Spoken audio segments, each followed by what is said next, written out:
Ito nakakatawa. Umiwas daw yung presidente natin si Bongbong Marcos sa US Zero Tariff kasi nga para protektahan ang local na industriya dito sa Pilipinas. Pambira, linuloko tayo. Siyang ang pumunta dun sa US mismo para makipag-usap at ibaba yung tariff from 20%. Ano lang ibinigay? 1% lang ng US. Alam mo, nawala ng tiwala ang mga ibang foreign investors or mga ibang leaders sa presidente natin ngayon dito sa Pilipinas. Bakit? Wala eh. Kita nila na sobrang corrupt tayo.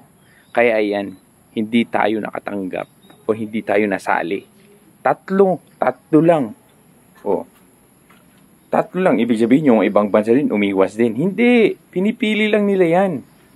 Ikaw nga pumunta sa US para makipag-usap na ibaba yung tariff. Okay, from 20%, anong ibinigay sa'yo? 1% lang yung ibinaba, so naging 19%. Ngayon sasabihin mo, umiiwas tayo para protektahan ang lokal na industriya. Pambira naman, Bongbong.